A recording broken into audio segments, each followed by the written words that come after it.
We're working on a Case 1845 uniloader, and the hydraulic pumps and the bottom of the machine have been leaking, and I didn't find a whole lot of information on these pumps, so I figured I would share a little bit of information and what I was able to find.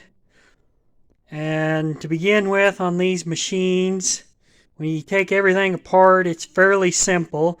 You start in the front and you'll remove your hydraulic pump for your booms and hydraulic system, and then you'll move back underneath the seat and you'll take your first drive motor and pull it out of there, and then you take your back drive motor, pull it out. And to get this done, the only things I had to remove was the battery and battery tray that would have been over here on this side.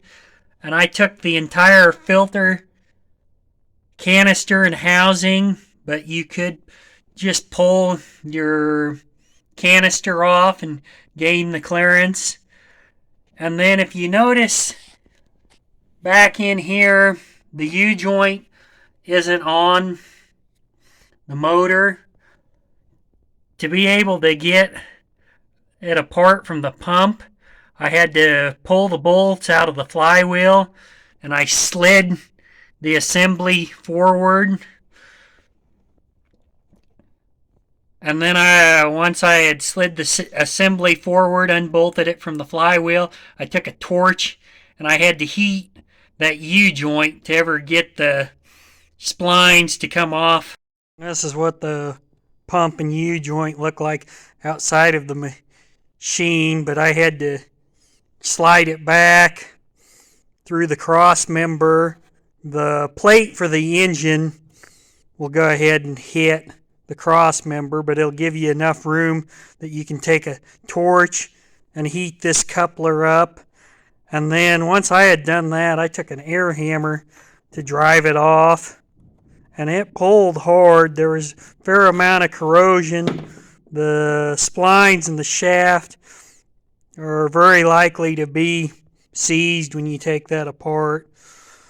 And if you try to pull on this too hard, there's a washer back in here that will bend. I've also removed the rotary seal that sits here, but in between the rotary seal and this shaft, there's another washer that fits in there, and you can bend that when trying to pull those apart. Behind this snap ring and seal, you'll find this washer, and on the rear one with the U-joint that goes to the engine, it's pretty easy to damage that washer when you pull the universal joint off of the spline coupler. The washer should be flat and smooth. It shouldn't be concave like this one. This one was damaged when I pulled that U-joint off. And then moving on to the rest of the pump assembly, there's a bolt here. You take the bolt off. Underneath the cover there, you'll drive out your roll pin. Then you can go ahead and remove your arm here. The arm's off. We can go ahead and flip this assembly. I have already somewhat taken this one apart and cleaned it up, got the oil out of it to speed this along for videoing it. Take out these 4 3/8 bolts. There'll be a coupler. This is the center one. So here would be your coupler for your hydraulic pump. There on the rear one, there's a coupler going to this pump in my hand. Go ahead and pull all the bolts. This first assembly will come loose. In that groove, there should be an O-ring, And that O-ring is a dash 157 7D durometer. And that brings us to this next assembly, or next section of the pump.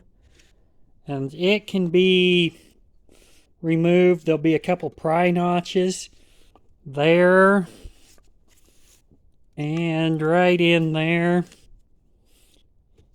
Now that the center section's off, it can be a little stubborn. There's a couple of roll pins there in the corners that index everything together. You have this gasket here, and the way it's made, it'll only fit those roll pins one way and go together. And that gasket number, that's going to be an Eaton part number 70412-626. They can be ordered separately. If you order the gasket, the washer, and the washer number is 16048-39, and then your rotary seal, which is part number 16253-18. If you order those parts separately rather than in a kit, it's actually considerably cheaper. You can get those parts plus the O-rings you need for about $150 for 2 motors, whereas a single kit will be $150 to the $200 range. With this center section off, you can go ahead and carefully pull your piston pump assembly. You want to reach back in there, and you can actually keep everything as one piece. The pistons in their housing, and then that just slides. Everything just slides off of the shaft when you finally get it apart. I'm not going to disassemble that any further because I'm after just a case leak. And then that gets you into the back. There's nothing else you have to take out that side. Your other 2 places that you need to get sealed up are under that snap ring and that snap ring. I'll pull them and show you what's inside there. The snap rings out, you'll be able to pull this plug out. Behind this plug, your bearings for your swash plate, but more importantly, there's a 127 O-ring that'll fit in here. Put the 127 O-ring in, put the cap back on, put the snap ring back. It'll compress that O-ring slightly. The other side, pretty similar. There is a ring on the shaft, and then this cap. The ring on the shaft seals to this cap, and the best way to get that apart is to take a screwdriver. Go ahead and pry right in there. There's a bearing race for a needle bearing. If you pry with a screwdriver, you can shove everything over, and that will get this cap off of that quad ring. Then on this side, down there, it's hard to see, but on the shaft itself, there will be a quad ring O-ring, 4-lobed O-ring.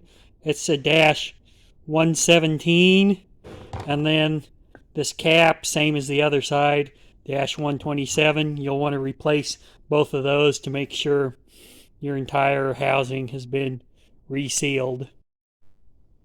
After you get your snap ring or O-ring replaced and the cover back on, and you get your snap ring back up into place, it's not a bad idea to take a hammer and a punch and make sure that that snap ring pops down into its groove. There's a little bit of resistance from the O-ring compressing that you need to overcome, and that's about the simplest way I've found to do it.